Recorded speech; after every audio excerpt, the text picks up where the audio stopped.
What's up, guys? This is Keith Telfus. I have Joshua Latimer on. Hey, I might be a little bit choppy, but if you can hear me clear, you're going to learn some amazing marketing stuff that I wish I would have known. Like, how come we did not look at marketing this way? Joshua Latimer, you've seen him before on my podcast, on my videos, serial entrepreneurial, multiple businesses. But how does it help you? This guy is freaking so obsessed with marketing. He's just been able to dial it in, and he's got a free live virtual event coming up very soon you got to learn about. Josh, what's up, bro? What's up, Keith? Man, your internet isn't great, but I can hear your audio good. Hopefully everybody else can. And how's the weather in Michigan? Because it's been 100 degrees for 3 months straight in Texas. People are dying, but it's starting to cool off now. I've also heard that leads are cooling off for a lot of businesses. Not necessarily everybody, but have you been hearing that people are having a harder time getting the phone to ring the last month or two? On your side, we didn't talk about this ahead of time, so maybe you haven't, but what do you think? You know, I have two friends that have said the same exact thing, that their phone has not been ringing as much as normal. So it's like last year is like, oh, nonstop leads, but now they're saying not so much so, not with new clients. Let's just blame Joe Biden and feel sorry for herself. No, I'm just kidding. That's the thing, though. Like, there are like realities. Like, it's not a magic trick. You can't just like push a magic button and get money automatically necessarily. We have to understand certain things. I mean, I have some pieces of advice. I don't know if you want me to start somewhere specific, but I know people need money. And more importantly than money, they need margin. They need actual profit, because money and profit are totally different things. Have you ever heard the quote that revenue is for vanity and profit is for sanity? Yes. I love that. And actually, you know, a lot of the guys with $2, $3, $4 million businesses, I'm one of the guys they call to kind of commiserate with, because they're like confused and frustrated that they're not making the money they thought they would, even at 2 or 3 million.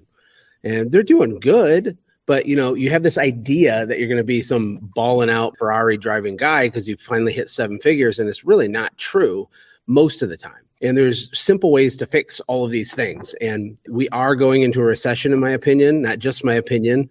There's think tanks and big government organizations doing all kinds of data analysis on this. Like, for example, if you go on Google Trends and you search the word recession, it shows you the search volume of a word. And if you look at the map, it's free. You can just go to Google Trends, type in recession. You can see what I'm talking about. It just maxed out back in 2008. There's like this little line, and it's like, whoop, 2008. And it stayed there for a year or two, and then it went down. It was quiet. Well, it spiked back up even higher last summer. And from last summer till now, you know, last summer I created a training called Recession Marketing because of this. And we've kind of been okay, you know, but we're not out of the woods. Like, things are bad. Ned Davis research says there's like a 93% chance we're going into a global recession, possibly depression. And the weird part is that I'm actually excited for people, because there's going to be huge opportunity to like get rich, to scale your business. I think a lot of people are going to panic and probably overreact, maybe sell their company for pennies on the dollar or go out of business. That's not good. I hope that doesn't happen to you. But maybe some of the things I can share today and in my workshop this week, which is free, is just, it can help you. It can help you make profit with your brain. Because the key to this problem isn't buying more Valpak ads or just like sending more EDDM with no thought going into it. It's a little deeper than that.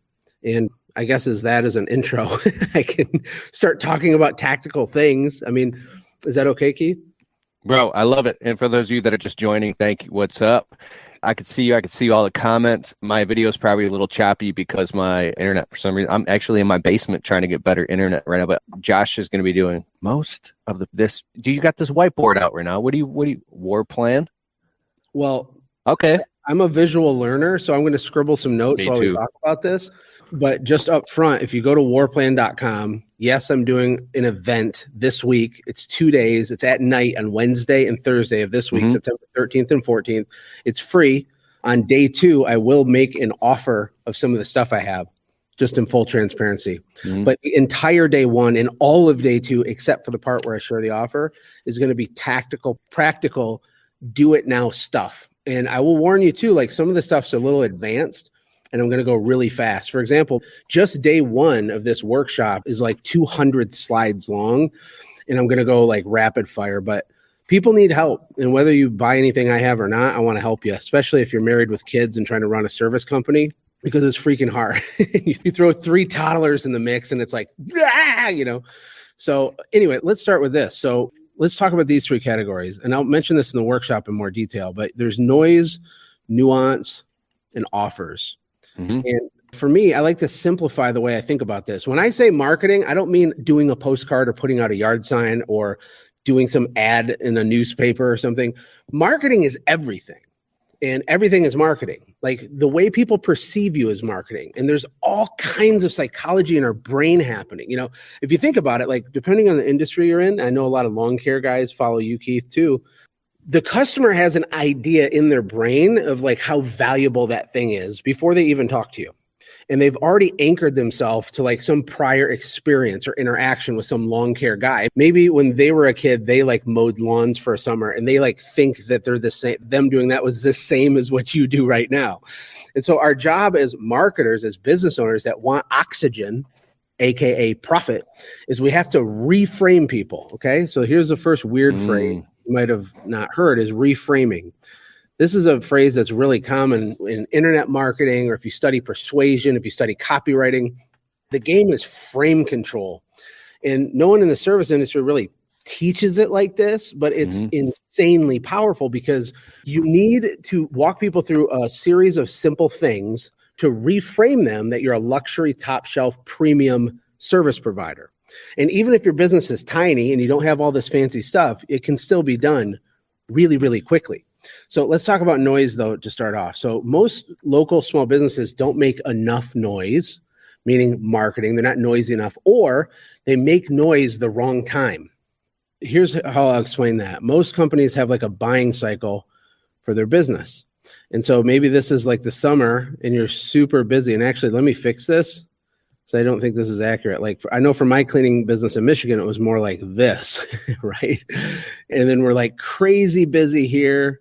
And then there's like we called it the 100 days of hell. Yeah. From so like April to everyone wants to give everyone wants to give you money right here and then also right here, but we market like here and here and here. And the reason we do that is because we are panicked and the phone's not ringing, and so we go buy a bunch of EDDM and we're doing it at the wrong time.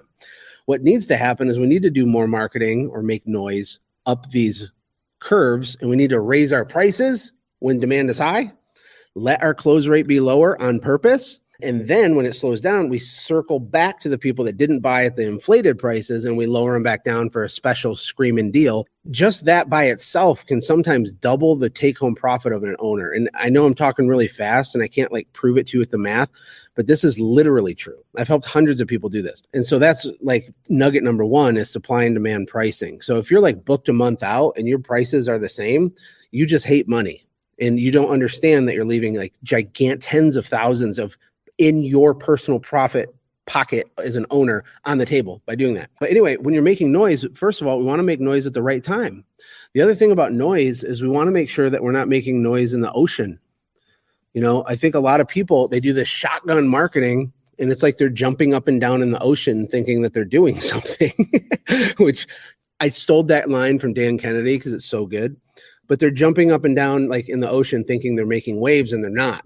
I read a statistic that Stanley Steamer, who's a huge carpet cleaning company, they do 150 million a year, which is 400,000 a day, okay, is how much revenue they average. The average carpet cleaner in the United States makes $326 a day. And when you ask yourself like, okay, what are the differences between like Larry making $300 a day doing one job a day and Stanley Steamer? Now, first of all, Stanley Steamer's quality is definitely worse than Larry, for sure, okay? On average. Larry is like a nerd and he knows like the flux capacitor inverter valve of his little carpet sucker 9000. he knows all the technical stuff. He's a good guy. He's a good dad. He coaches t-ball, but he's broke. And maybe he's not broke. Maybe he's doing $1 million, but he's only keeping $100,000 for himself, which is like not enough. And he's like, what the heck? I thought I'd be making $300,000. The way to make $300,000 is to make more noise, understand nuance, and improve the way that you present your offers, and things will start to shift for you really, really fast. So when it comes to making noise, if you do shotgun marketing where you just EDDM, blah, blah, blah, blah, blah, or you just do postcards or you do some yard signs, but it's kind of random and it's spread out, that's a worse way to do it because you don't have the capital to compete with the Stanley Steamer. So you might see them on TV and in every mailbox and everywhere. The smaller company, and by the way, if you're doing less than 5 million, you're small. I mean, the SBA.gov defines a small business as anybody with less than 500 employees, which is like all of us, except for Tommy Mello. I think he'll be a billionaire in a couple of years. So he's graduated to not a small business. More of the Untrapped podcast continues right after this. Hey, it's Keith. Quick question. Do you know how much it costs you to run your business per day when you break down all the expenses? Well, it could be something like $833 the truck has to make with 2 guys in it per day to pay all the bills. And maybe on the personal end too, how much money do you need to run your business? I've created a simple budget. Now, budgeting sucks, I know that, but this is really simple. Go to keithkelfis.com/budget, BUDGET, open up your browser, and you can download this free budget. And I've included in it some basic screenshots of me on a sketch pad figuring this stuff out, and then I show you how to do it. Once you do this on a simplified way, then it opens up the doors, because math is the path. There's a whole new understanding of the numbers in your business, and it's fun. Go to keithkelfis.com/budget. I hope you download this and put this into your business. Okay, back to the show. And once again, here's your host, Keith Kalfas. But anyway, so you want to do small, targeted, inside out, shock and awe saturation marketing. Small, targeted, inside out, shock and awe saturation marketing. And the way that you do this is you take your customer list and you run it through an online service that will reverse geocode your list. And that's a fancy term for you upload your addresses and it will show you a map. And on the map, it'll have pins of where all your customers are physically at, which is a really powerful visual thing. I mean, you already know the neighborhoods you have good customers in, but seeing the whole scope of it is huge, because then you can go neighborhood by neighborhood, cul-de-sac by cul-de-sac, subdivision by subdivision, and become a nightmare to compete with like that. And it's super inexpensive. You get massive momentum. A lot of past customers will re-engage you. People in those towns are going to see your trucks coming in and out and in and out. And it's like you're everywhere, even though you're only in a small spot. And if you're going to do direct mail, hit people 8 times in the right neighborhoods where you already have traction, instead of doing one time really big to a bunch of people who don't know who you are. And this is really an example of nuance. So we can start talking about that. Making noise, marketing, all the stuff we do. We don't want to do it backwards. We want to do it up the supply curve when people are in demand. That's when we spend marketing dollars. We raise our prices as we go. And we want to go small, targeted pocket marketing, right? But then we get to nuance. Nuance means the way that you do the thing that you do. Nuance is lost on like everybody. And I get it, because it's like really overwhelming to run a small company, but it's not so much do you do marketing, it's how do you do it. I'll ask people like, do you do direct mail? Like, oh yeah, I tried that, didn't work. Or I'll say, do you answer your phone? Oh yeah, always answer my phone. Okay. But what if I actually secret shopped 100 companies? 100 companies that all answered their phone. Would all 100 of them produce the same yield? The answer is no. They would be wildly different. The tone, the emphasis, the pacing, the voice inflection, right? The enthusiasm, the structure of when you ask questions of the customer on the phone. What do you ask first? Do you ask them what their name is? Or do you tell them, hi, my name's Josh. May I have your name? That little tiny, seemingly insignificant detail matters a ton when you stack it all up together, when you stack the nuance up, the choreography. It's like you're a choir director and you're using your brain thinking, how do I pre-frame? How do I reframe someone so that I stand out like a sore thumb and they know real quick we're not another Bob with a lawnmower guy. We're a different thing altogether, right? So nuance is, how do you do it? I was talking to a friend of mine named David Hamill, and I'm going to share his story on the free training this week too. At warplan.com. It's free. You can go there. And he does yard signs, but he's a savage. Okay. Like, people pass out yard signs and like, it doesn't really work. It's like, no, you don't work. You didn't do it. It's not, did you do it? It's how did you do it? So David, he split tested everything you can imagine with yard signs. I'll give you a bunch of examples. He doesn't print them the normal way where the corrugation in the plastic is vertical, because when you put them on telephone poles, the wind will break them and they flap like this. Have you ever seen a yard sign like that on a pole? It breaks over time, right? So he just prints them so the corrugation is horizontal, So that doesn't happen. Now, that's one tiny little thing, but it matters. He also puts them 10 feet up on a telephone pole, screws them in with a lag bolt at night with a ladder so that no one can get them down unless they use a box cutter. That's nuance number 2. He also doesn't put them at main intersections where all of his competitors will steal them. He puts them at minor intersections everywhere else. He doesn't just put them at the entrance of a neighborhood. He always goes in the neighborhood and finds vacant lots and hides them in weird places. He also goes to Starbucks drive-thrus at night and puts it underneath the drive-through window where the lady in the Mercedes is getting her latte, and she's 2 feet from his "I'll wash your house" sign next to her car. And sometimes they don't notice it's there for a week before they throw it away. Right? And my point, though, is that he's thought through all the nuance of like how to maximize the yield on this very simple thing. The time of year where he does it, the mapping of like the neighborhoods you're going to go and targeting where you already have traction, doing yard signs 3 days before your Facebook ad hits the same thing and before your direct mail ad hits the same thing. This is all example of nuance. It's thought, it's brain money. And hopefully that does a decent job of sort of explaining nuance, but this applies to everything. The way you look, the way you smell, the way your truck is, the scripts that you use, the order in which you say the parts of the script, all of it. And you don't have to be perfect at it. But God, I mean, your competitors are doing like nothing to even remotely try to do any of this. And when the recession starts to get worse, they're going to get swallowed. And then what I want for you is to buy their company and buy their assets for pennies on the dollars. I want you to be able to buy their phone numbers and their domain names and get all their traffic, because when things rebound, and it will, you're going to gobble all that up. Okay, and then the last thing is offers, the offer itself. Russell Brunson talks famously about offers with funnels, and most people are aware of ClickFunnels and all that. But what about local businesses? Alex Hormozy got gigantically famous the last 2 years, and he's obsessed with offers. His book, $100 Million Offers, is amazing. But I just don't see a lot of service companies taking it like seriously enough.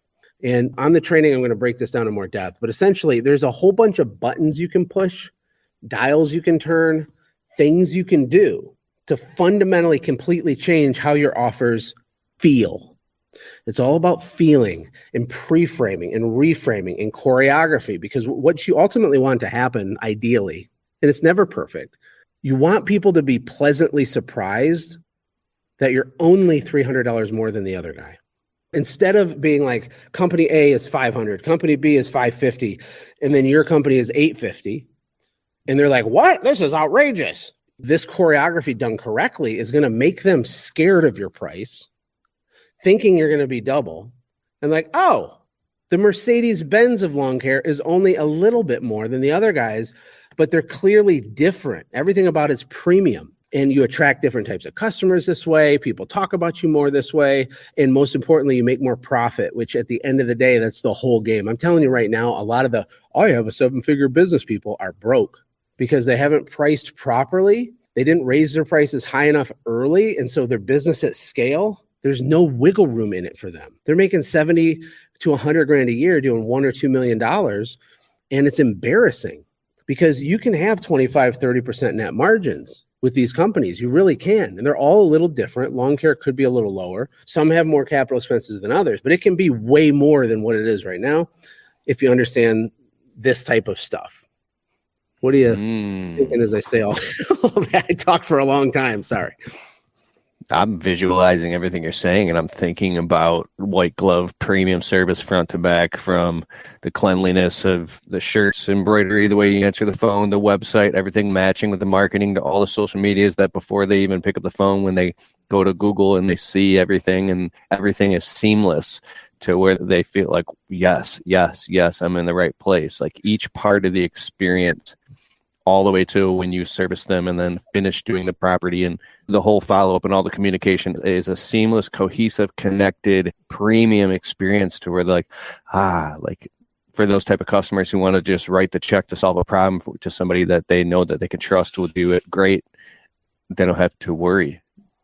It makes me think about the E-Myth with Michael Gerber when he got his hair cut and the guy offered him a cup of coffee and did all these things. And he went back to the same barber shop after, and now the experience was different. He didn't offer him a cup of coffee. Something else happened. And then he went a third time and it was something different. He didn't know why, but he didn't like the place, or his expectations went real low. So you're thinking all this out. Yeah. And one thing, like if you don't have a lot of extra cash right now, Don't get overwhelmed and stressed out by this, because you can do everything that I'm talking about with like no budget, basically, because you work with what you have. Think of David and Goliath. Like, David didn't beat Goliath by trying to behave and act like Goliath. You don't have to do what Stanley Steamer does or what the big guy does. You can do your own thing. You can jump up and down in puddles instead of jumping up and down in the ocean. And if you don't have the fancy wrap trucks yet and all this stuff, it doesn't matter, because there's other things that you have the big companies don't have. Number one being speed, okay? If you don't have money, then you have time, I promise, which means you can answer your phone in one ring, and you can get the estimate to them in 1 hour, and you can do the service before company two even calls them back. So we have competitive advantages at every level, right? The little guy has leverage over the big guys in certain ways, and the big guys have leverage over little guys in certain ways. And so don't pretend you're some corporate monolith. If you're like a single owner operator, like, own it. Make that part of your value proposition, that, you know, the owner's on every job site and personally expecting it. That's fine. As you grow, we can walk that back and replace it with something else. But we all have like a thing that can create separation in the brain of our customer. There's things we can say, there's scripts we can use to anchor people to a higher price and then walk it back so they're pleasantly surprised you're only $100 more than the other place. And it's a game that takes repetition and volume, takes some courage to do it. I think, you know, there's a portion of the population that's just lazy. And so that's fine, but they're just not going to do anything. Some people only learn things like this as a form of entertainment. They watch every video you make and do nothing, or they do very little, or they move like a turtle because they're paralyzed by fear. And the reality is you can have what you want. For real. It's really real. You can change your whole family tree with a business like this, but you got to do stuff. There's two types of work, like Myron Golden always says. There's the work that you do on it and the work that it does on you. And even if you're like stressed out, like, I don't understand, that's okay. Start to chop the wood. Start to begin to try to understand, because there's going to come a point when you do. And as you're doing this work, you're changing and leveling up as a person. And that's ultimately what needs to happen, because you need to build the character and capacity of a high achiever to actually be one. Otherwise, it'll all fall apart anyway. And this is why 80+% of lottery winners go bankrupt within 5 years, because it's like a giant tree with no roots. If you got little roots, you got little fruits. And I want you to have big fruits, which requires big roots. And the roots that you get, I'll give you another Myron nugget here before we hop off. There's two natures to a tree, okay? You ready for your brain to break, Keith? This right here is a root system of a tree, okay? We're just going to say this is the root system. And the thing is a lot of service company owners have been doing this a while. They're on the forums. They bought courses even. Maybe they have a coach or something, or they watch YouTube. They're trying to educate themselves. What they're doing is they're establishing roots, which is like good. But there comes a time when you have to stop going deep and you have to actually go sell your stuff and be enthusiastic and make some noise and network and grow and lead and recruit and be a charismatic, attractive character for your business, where you put yourself out there. That's where money happens. This is all like intellectual, these roots things, and they're important. But we have to have the top part of the tree. And I see a lot of businesses that have these huge roots. These are smart people that have no money. And this is like one little leaf poking out. The way that Myron teaches this is he says there's two natures to a tree. There's the gravitropic nature to a tree, which is the cells in the roots of trees they're programmed to dig down and away from sunlight. They're programmed and hardwired and designed by God to go deep and to go into the dark. And going into the dark is super valuable. And even the bad setbacks we have and all these things, they're gifts. I promise you, they're gifts. I've been bankrupt. I've had my cars repossessed. All of it. It's not a joke. I say it like funny. It wasn't funny when it happened. It wasn't funny when my electricity got shut off and they repoed my car, man. But it created great capacity in me. And over time, little by little, brick by brick, you change. But nothing's going to change financially for you until you understand the phototropic part of how this works. Phototropic is the part of the tree that's designed and programmed to go up to the light. It's reaching up. It's defying gravity. It's literally definitionally doing the stuff that scares you and the stuff that you're intimidated by. And this is the only way, and it's a balance. It's the only way to get a big result. But we got to have both parts. We got to have the roots so we can get the fruits, et cetera, et cetera. Hopefully that was valuable. Bro. All right. So let's wrap this up. I see all your guys' comments coming in real quick. Warplan.com. When is the event? It's Wednesday night, 8 to 10 Eastern time, and Thursday, same time. We'll probably go over. It'll probably be more than 2 hours each night, to be honest. We are going to have a limited time replay, but you can only get it if you register in the first place, or else we won't know where to send it. We're not just going to post it, I don't think, generally. It'll be really live. It'll be here at the studio. I'm really nervous about it, actually, because it's kind of a whole production. We got like different camera angles and the switcher, and like my wife is going to MC it. And like I'm treating it like a big deal so that people pay attention, because I literally see a storm coming. And I'm really freaked out for people that don't start leveling up their brain really fast. And there's going to be great, enormous opportunity for those that do. But a lot of people are going to get smacked by this, and it's going to be bad. So don't panic. If your phone's not ringing, there are solutions, there are answers. I'm going to give dozens of 10K ideas on this training. And you're going to be taking notes, putting like 10K, like this one sentence was a 10K idea. This one thing was a 10K idea. And I want you to just stack value from me to you. On day 2 of the event, I'm going to present an offer of a new thing that I've been building. I've been building a program and some cool stuff for 13 months. I spent $1.1 million on it, and I'm really excited. It's like giving birth to a child. I'm nervous because it's my art, and it's my effort to serve people. And maybe people say, that's stupid. I hate you, Josh. I doubt it. It's pretty freaking epic, but we're going to find out together on Thursday. But pure value, I will present an offer, and then more pure value. We're not going to harass you. I promise. And you just go to warplan.com to sign up. So it's Monday night. This is Wednesday night. Mark your calendars. Go to warplan.com. Register totally for free. Put it on your calendar. And you're going to teach epic stuff. I know you did over the winter. You did some free stuff on Facebook. And it was insane. Yeah. I have a lot of stuff. And another thing I'm giving people when they register for the workshop is a giant document I made called 60 Profit Producing Ideas.